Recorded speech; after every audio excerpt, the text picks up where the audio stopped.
Donc la doctrine nickel, c'est en fait ce que la SMSP a fait depuis qu'elle a un pied dans le secteur minier. Une fois qu'elle a accès au site minier, sur le site vendu par Jacques Lafleur, c'est ce qu'elle a mis en place depuis. Les idées principales qu'il faut retenir, je pense que c'est que le nickel, c'est une richesse. C'est la richesse de notre pays et il convient de trouver les voies et moyens d'optimiser sa valorisation. Dire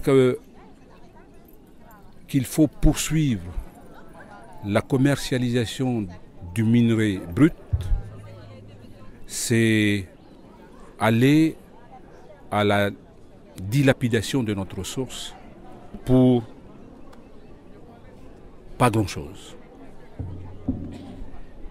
Il faut transformer ce minerai pour vendre le produit qui en sort, le métal. Commercialiser le métal nous rapporte davantage que de se contenter d'exporter le minerai brut. Donc c'est ce qu'a fait là. On est allé dans ce sens-là. Et la première chose, c'est d'accéder à la ressource. Quand on est arrivé à la SMSP, on a vu l'état du site minier et on s'était dit, il faut continuer à avoir des titres pour avoir suffisamment de ressources. On a poursuivi l'activité et la SMSP est devenue à un moment donné le premier exportateur de minerais dans le monde. Mais il faut que l'on ait accès à la ressource. L'accès à la ressource, c'est la chose la plus importante.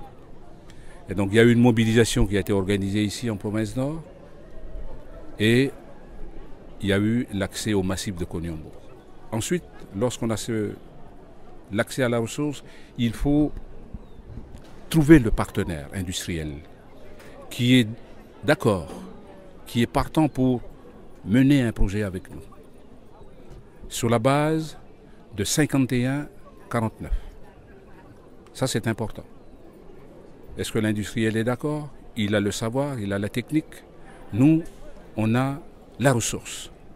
Et on prend la ressource et la contre-valeur de la ressource minière, du massif, on le met dans la balance pour qu'on puisse rentrer dans le capital et avoir les 51%.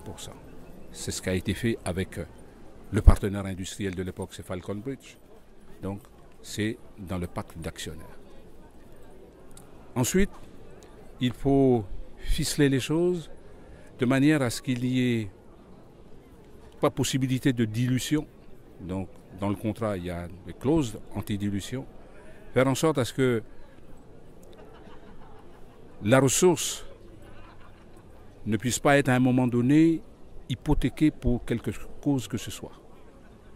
Donc, ces choses-là sont bien actées et on se met d'accord avec l'industriel pour dire le partenaire local n'a pas les moyens financiers de financer l'usine à hauteur de 51%. Mais le partenaire s'engage à tout financer. Et au final, il se paye sur les dividendes qui sont rapportés par l'usine. Et une fois qu'il s'est payé, eh bien, le partenaire local peut ensuite bénéficier donc des retombées. Ça, c'est le montage. Donc, que ce soit ici ou à l'extérieur. Donc, on le fait ici avec ANS, on l'a fait également avec la Corée. Voilà, donc tout simplement, c'est l'accès à la ressource et trouver un partenaire financier, un partenaire industriel qui est d'accord à ce que l'on ait 51% et lui 49%. On a aujourd'hui la possibilité de le faire parce que on sait que la ressource mondiale du nickel diminue et que des pays comme la Nouvelle-Calédonie a entre les mains un atout majeur pour faire en sorte à ce que le partenaire industriel puisse aller dans le sens de ce que l'on souhaite pour que l'activité puisse rapporter davantage à l'ensemble du pays pour que l'on puisse, grâce à la rente métallurgique, envisager des jours meilleurs, la diversification de l'économie pour les générations futures.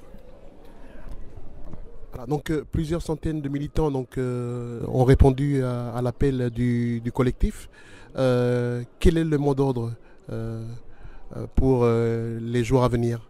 Alors, le protocole d'accord a été signé, qui a donc mis fin à ce conflit, mais la suite arrive dès ce lundi avec la réunion du GTPS, du groupe de travail des présidents et signataires, et le 11, vendredi 11, le comité consultatif de l'export du minerai devra également se prononcer. Ou plutôt le gouvernement qui va se prononcer. Donc,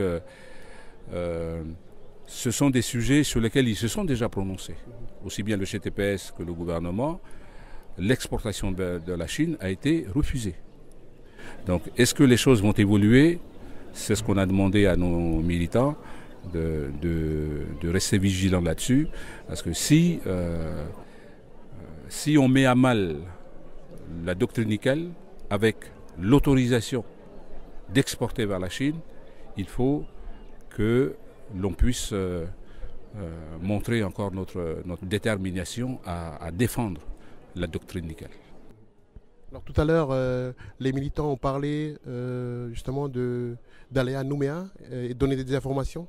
Voilà, je crois que ce qui a été retenu, c'est que l'on puisse donner l'information le plus possible, déjà dans nos communes, vis-à-vis de nos populations. Et puis, on l'a fait ici en province Nord. Il y a possibilité d'aller le faire dans le sud, donner des informations sur la doctrine nickel. Il y a les camarades des îles qui ont demandé également à ce que le comité puisse également aller donner des informations dans les îles. Donc c'est le travail qui nous attend dans les prochains jours. Merci beaucoup.